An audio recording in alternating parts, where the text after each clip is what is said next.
أعوذ بالله من الشيطان الرجيم. سورة الكهف مكية. بسم الله الرحمن الرحيم. الحمد لله الذي أنزل على عبده الكتاب ولم يجعل له عوجا قيما لينذر بأسا شديدا من لدنه ويبشر المؤمنين الذين يعملون الصالحات أن لهم أجرا حسنا ماكثين فيه أبدا وينذر الذين قالوا اتخذ الله ولدا ما لهم به من علم ولا لآبائهم كبرت كلمة تخرج من أفواههم يقولون إلا كذبا فلعلك باخع نفسك على آثارهم إن لم يؤمنوا بهذا الحديث أسفا إنا جعلنا ما على الأرض زينة لها لنبلوهم أيهم أحسن عملا وإنا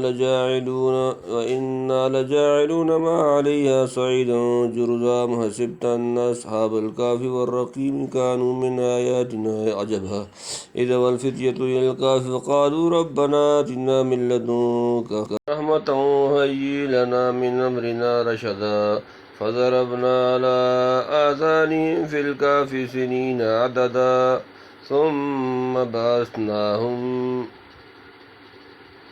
لنعلم أي الحزبين أحصى لما لبثوا أمدا. بسم الله الرحمن الرحيم. الحمد لله الذي أنزل على عبده الكتاب ولم يجعل له عوجا. الحمد تمام تعریفیں للہ اللہ کے لیے الذی وہ جس نے انزلہ نازل کیا علی عبدہ اپنے بندے پر الکتاب کتاب ولم یجعل اور نہ رکھی لہو اس میں وجن کوئی کجی. سب تعریف اللہ کو جس نے اتاری اپنے بندہ پر کتاب اور نہ رکھی اس میں کچھ کجی، یعنی اعلیٰ سے اعلیٰ تعریف اور شکر کا مستحق وہی ہے خدا ہو سکتا ہے جس نے اپنی مخصوص و مقرب ترین بندہ محمد رسول اللہ صلی اللہ علیہ وآلہ وسلم پر سب سے اعلیٰ و اکمل کتاب اتاری اور اس طرح زمین والوں کو سب سے بڑی نعمت سے مشرف و ممتاز فرمایا. بے شک اس کتاب میں کوئی ٹیڑھی ترچھی بات نہیں، عبارت انتہائی سلیس و فصیح اسلوب بیان نہایت مؤثر و شگفتہ تعلیم نہایت متوسط معتدل جو ہر زمانہ اور ہر طبیعت کے مناسب اور عقل سلیم کے بالکل مطابق ہے. کسی قسم کے افراط و تفرید کا اس میں شائبہ نہیں. قیما لینذر باسا شدیدا من لدنہ ویبشر المؤمنین الذین یعملون الصالحات ان لہم اجرا حسنا. قیما ٹھیک سیدھی، لینذر تاکہ ڈر سنائے، باسا عذاب، شدیدا سخت، من لدنہ اس کی طرف سے، ویبشر اور خوشخبری دے، المؤمنین مومنوں، الذین وہ جو یعملون عمل کرتے ہیں، الصالحات اچھے، ان لہم کہ ان کے لیے اجر حسنا اچھا اجر ٹھیک اتاری تاکہ ڈر سناوے ایک سخت آفت کا اللہ کی طرف سے اور خوشخبری دے ایمان لانے والوں کو.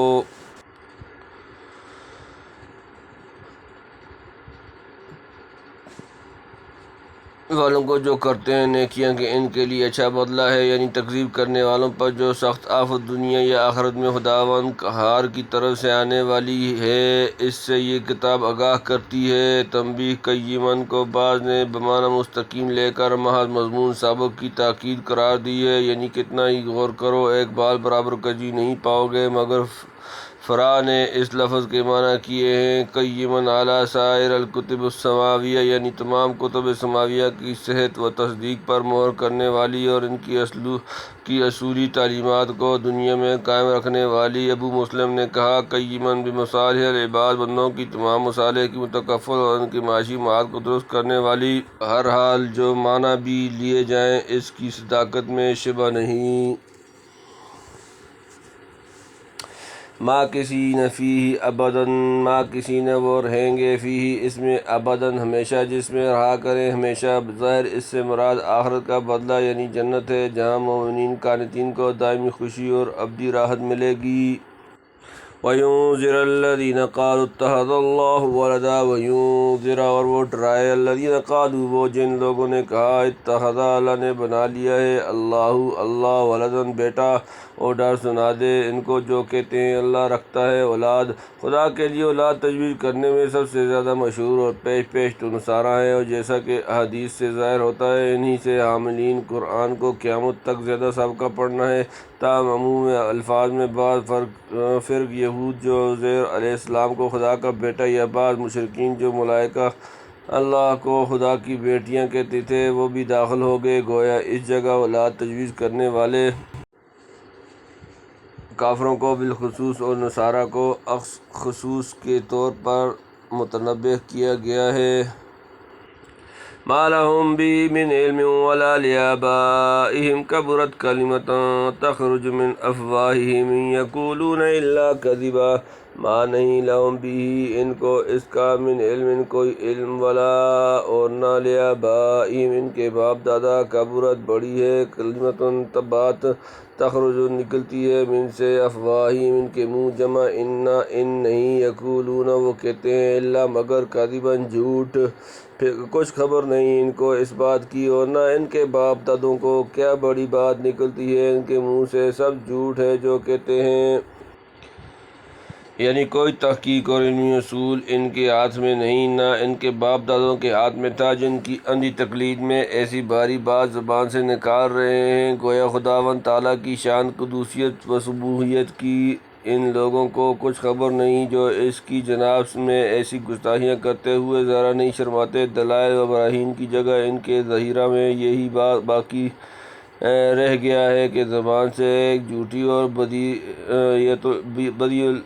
بطلان بات کہتے چلے جائیں، اور جب ثبوت مانگو تو کہہ دیں کہ یہ مذہب کا ایک راز ہے جس کے ادراک تک عقل انسانی کی رسائی نہیں۔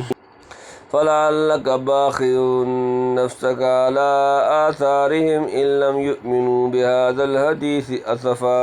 فَلَعَلَّكَ تو شاید آپ باخع ہلاک کرنے والا نفسک اپنی جان، علیٰ پر آثارہم ان کے پیچھے، ان اگر لم یؤمنوا ایمان نہ لائے، بہذا اس الحدیث بات، اسفاً غم کے مارے، سو کہیں تو گھونٹ ڈالے گا اپنی جان، کہیں تو گھونٹ ڈالے گا اپنی جان کو ان کے پیچھے اگر وہ نہ مانیں گے اس بات کو پچھتا کر۔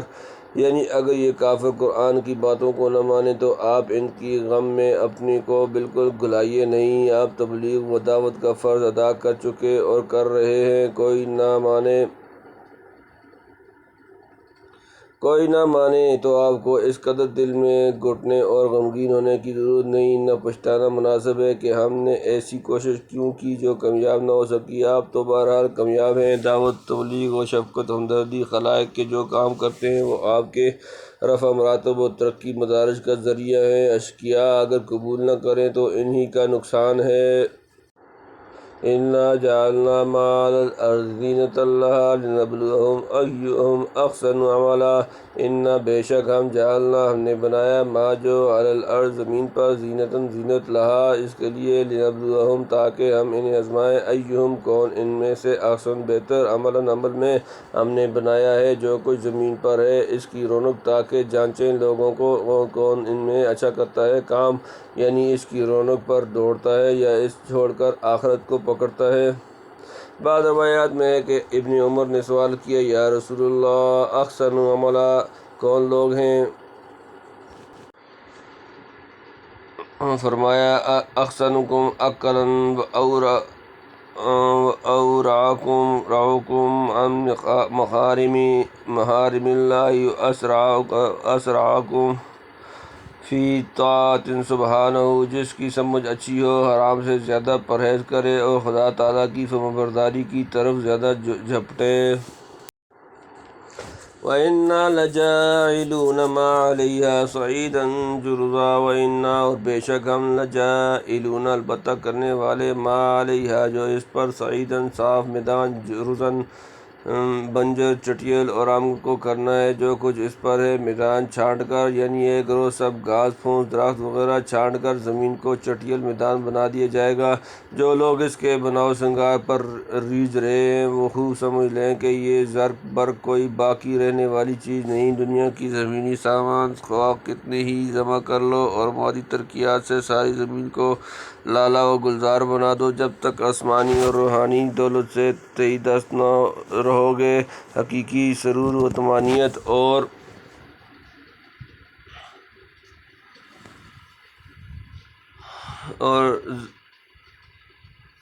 ابدی نجات و فلاح سے ہم آغوش نہیں ہو سکتے۔ آخری اور دائمی کامیابی انہی کے لیے جو مولائے حقیقی کی خوشنودی پر دنیا کی ہر ایک ظاہر و فانی خوشی کو قربان کر سکتے ہیں اور راہ حق کی زیادہ پیمائی میں کسی صعوبت سے نہیں گھبراتے۔ نہ دنیا کے بڑے بڑے طاقتور جباروں کی تخویف و ترہیب سے ان کا قدم ڈگمگاتا ہے۔ اسی سلسلے میں آگے اصحاب کہف کا قصہ بیان فرمایا اور نبی کریم صلی اللہ علیہ وآلہ وسلم کی تسلی بھی کر دی کہ آپ ان بدبختوں کے غم میں اپنے کو نہ گھلائیے۔ جس دنیا کی زندگی اور عیش بہار پر مغرور ہو کر یہ حق کو ٹھکراتے ہیں وہ سب کاٹ چھانٹ کر برابر کر دی جائے گی اور آخر کار سب کو خدائی کی طرف لوٹ کر جانا ہوگا۔ اس وقت سارے جھگڑے چکا دیے جائیں گے۔ ام حسبت ان اصحاب الکہف والرقیم کانوا من آیاتنا عجبا۔ ام حسبت کیا تم نے گمان کیا ان کے اصحاب کہف غار والے والرقیم اور رقیم کانوا وہ تھے من سے آیاتنا عجبا ہماری نشانیاں عجب۔ کیا تو خیال کرتا ہے کہ غار اور کھو کے رہنے والے ہماری قدرتوں میں عجب اچنبھا تھے؟ یعنی حق تعالیٰ کی قدرت عظیمہ کے لحاظ سے اصحاب کہف کا قصہ جو آگے مذکور ہے کوئی اچنبھا نہیں جسے حد سے زیادہ عجیب سمجھا جائے۔ زمین، آسمان، چاند، سورج وغیرہ کا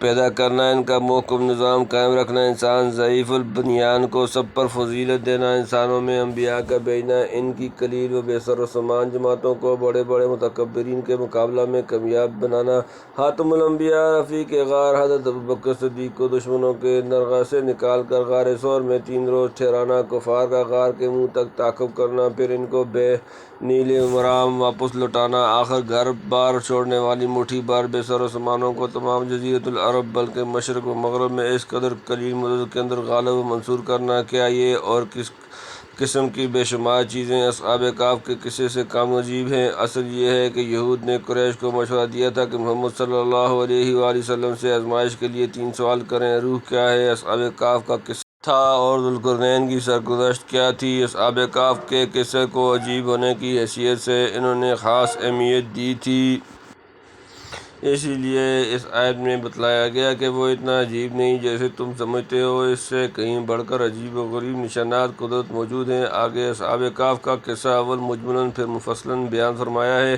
کہتے ہیں کہ یہ چند نوجوان روم کے کسی ظالم و جابر بادشاہ کے عہد میں تھے جس کا نام بعض نے دقیانوس بتلایا ہے۔ بادشاہ سخت غالب بت پرست تھا اور جبر و اکراہ سے بت پرستی کی اشاعت کرتا تھا۔ عام لوگ سختی و تکلیف کے خوف اور چند روزہ دنیاوی منافع کی طمع سے اپنے مذاہب کو چھوڑ کر بت پرستی اختیار کرنے لگے، اور اس وقت چند نوجوانوں کے دلوں میں جن کا تعلق مائدین سلطنت سے تھا خیال آیا کہ ایک مخلوق کی خاطر خالق کو ناراض کرنا ٹھیک نہیں۔ ان کے دل خشیت الہی اور نور تقویٰ سے بھرپور تھے۔ حق تعالیٰ نے انہیں صبر و استقلال اور توکل و توکل کی دولت سے مالا مال کیا تھا۔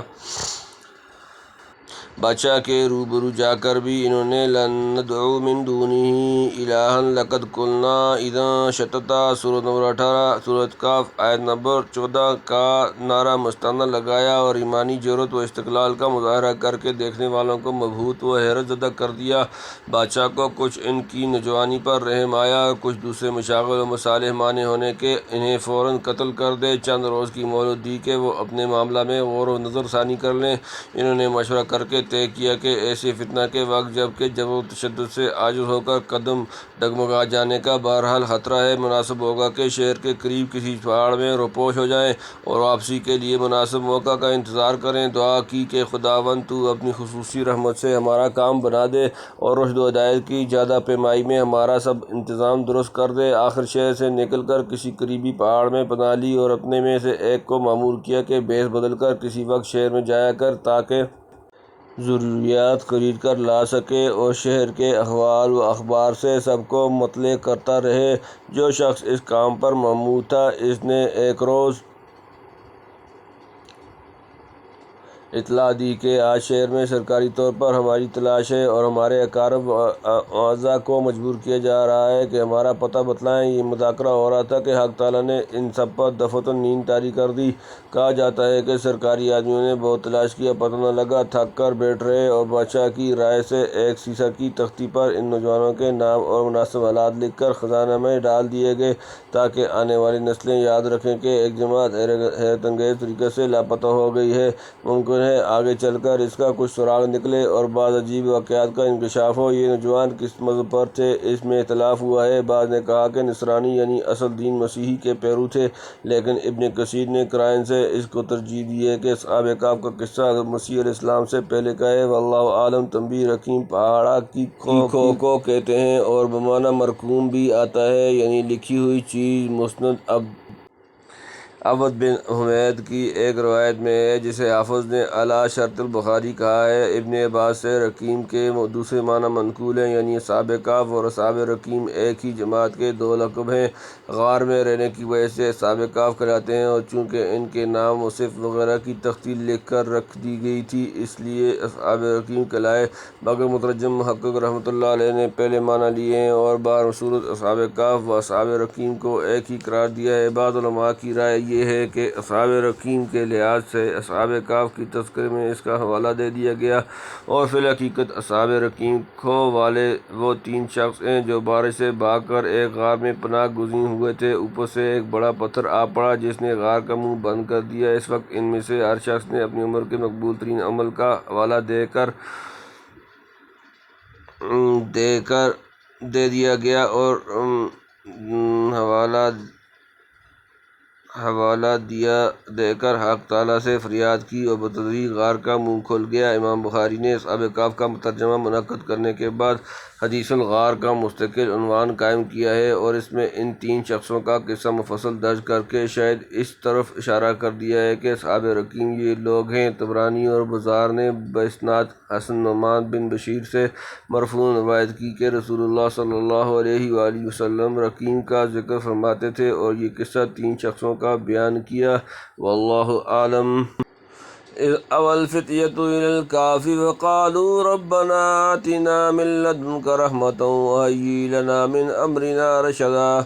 جب پناہ لی الفتیۃ جوان جمع الی طرف میں الکهف غار، فقالوا تو انہوں نے کہا ربنا اے ہمارے رب، آتنا ہمیں دے من لدن کا اپنی طرف سے رحمتن رحمت، وہی اور مہیا کر لنا ہمارے لیے من امرنا ہمارے کام میں رشدن درستی۔ جب جا بیٹھے وہ جوان پہاڑ کی کھو میں پھر بولے اے رب دے ہم کو اپنے پاس سے بخشش اور پوری کر دے ہمارے کام کی درستی۔ فضربنا علی آذانہم فی الکہف سنین عددا، فضربنا پس ہم نے مارا پردہ ڈالا علی پر آذانہم کے کان جمع فی الکہف غار میں سنین عدداً کئی سال، پھر تھپک دیے ہم نے ان کے کان اس کھو میں چند برس گنتی کے، یعنی ایسی تھپکی دی کہ برسوں غار میں پڑے سوتے رہے، ادھر ادھر کی کوئی خبر ان کے کانوں میں نہیں پڑتی تھی۔ ثم بعثناہم لنعلم ای الحزبین احصیٰ لما لبثوا امدا۔